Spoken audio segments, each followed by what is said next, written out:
Hey YouTube, we figured it would be cool to bring you inside and to show you exactly what we do when it comes to training our dog to cope with what is sometimes chaos, like life. Right, Tom? And this is going to be good news, and that is that sometimes you can be training without actively training, and we call it non-event training. It's just win-win, because what you've got to think is that we want some events to be non-events to our dogs. For example, us arriving home. For example, a delivery. For example, going in the vehicle. A knock on the door. Like all of those things for me it's so powerful to have a dog that's actually chill in those environments. Like it's nice for me. Like it doesn't mean my bucket stays empty, right? Like it's a nice feeling. That's the key, is that if our dogs think that all of these little things are events, well, then that's going to have like a cumulative effect where they're going to get more and more heightened. The bucket's going to fill more and more, and they're going to get more and more stressed, right?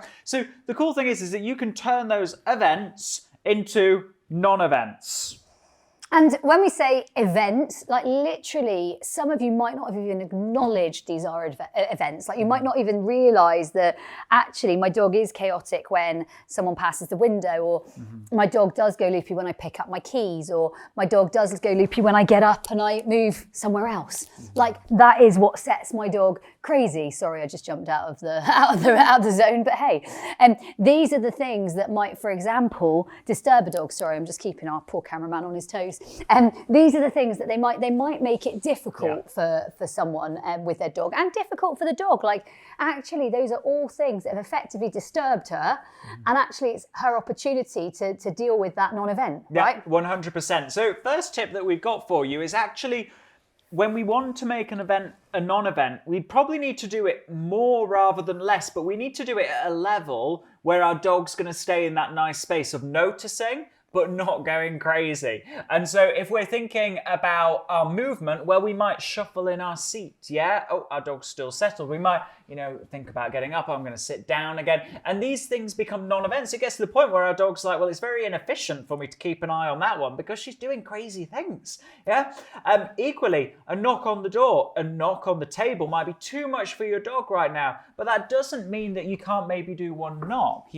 and then feed, so that you're keeping them in that nice space. And don't think for a minute that, I actually believe that if we did knock on the door and we didn't feed, I don't believe that she's going to do anything.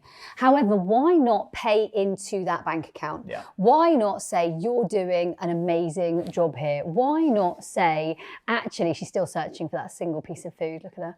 She doesn't know where it is. Literally, why not say, actually, this is valuable to you, to be like cool about this. This is a valuable space to be. 100%. Now, the other thing to be aware of is that the reason why our dogs often think that events are important is because they predict something else. Knock at the door means person arriving. Going on a journey means going to the beach or going to the vet or something like that. And these things have importance because they create an important thing. Something important follows. Picking up the lead means we're going somewhere exciting. Grabbing the shoes means something happy's going to happen.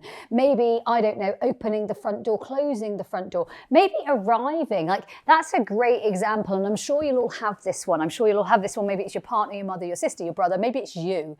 When I arrive in the house, and this may sound really strange, I want it to be a non-event. I don't want my dogs to go crazy when I arrive. I don't want them to be loopy when I arrive. I want them to be super chill, super calm, and actually almost like a non-event. Nothing really happened. I appeared, I left, they don't really know. I went on holiday not that long ago, and when I came back home, I got an extra tail wag, but that's about it. It wasn't like this like chaotic madness. And I know that some people quite enjoy that. They almost equate that with love, right? Let's be honest. We can think, oh, that's how we know our dogs love us. Is it? Or is that have we just made ourselves a very exciting arousal event? It's an arousal event, isn't it? Does that mean that they stick with you in the park when there are distractions? Maybe not. And equally, does it mean, like for me and for Tom, we both have multi-dog households.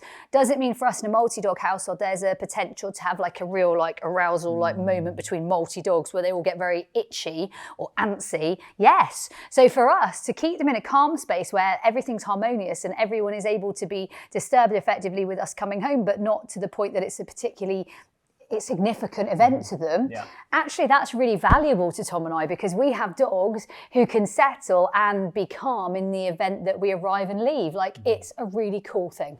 Now, on that, bearing in mind that our dogs are thinking these things are events because something exciting is going to follow, we need to ditch that routine, yeah? And that might look like, for example, we go on a journey in the car and we don't go anywhere. Maybe we go through the door and then we come back in through the door, and they're to the point where they're a little bit like, these people make no sense, I will not try to understand them, yeah? And that is when you get rid of those things becoming these significant events. What we do as humans is, when an event kind of triggers our dog, is we kind of do it less until we have to, and then it's like that sequence of events follows and it gets really kind of ingrained. And I think that these things, like Tom said, they can be really typical things. It might be me getting up, in fact I'll do it, and walking out of here. I'm not making a big deal. You don't need to follow me, you can stay looking at her. And actually it's not a major deal. It's not something that she needs to be particularly sort of excited about. I might walk back in, I might sit back down, and it's a non-event. Yes, did she notice? Absolutely. Was it particularly high on her agenda of things to pay attention to? A look and back down again. I mean, that's enough. And I think that is probably very appropriate to the movement that I gave. Like, it's an appropriate measure of behaviour. 100%. Now, we want you to get excited about this because it's a real game changer when it comes to your dog's behaviour. And we want you to acknowledge that this is training. Yeah, sometimes training doesn't look like you've got your treat pouch on and your training hat on and, your clicker in your hand and your toy in the other hand. Instead, the important training might actually be just like this, making your dog immune to the events of life. This is 24/7 dog training. It's what we do at Absolute Dogs. We do this in our games club. We do this throughout our podcast. I don't know in what capacity you followed us so far. Hopefully you've managed to catch lots of different things that we do, or maybe this is your first time. And if it is your first time, I bet you're going, oh my goodness, this is like a light bulb. Because for me, this is what makes living with our dogs very, very straightforward. 100%. Very, very easy. So with that, you probably know loads of owners that would benefit from this information. Share it! Make sure to share it. That was this episode of Absolute Dogs TV, and we will see you next time.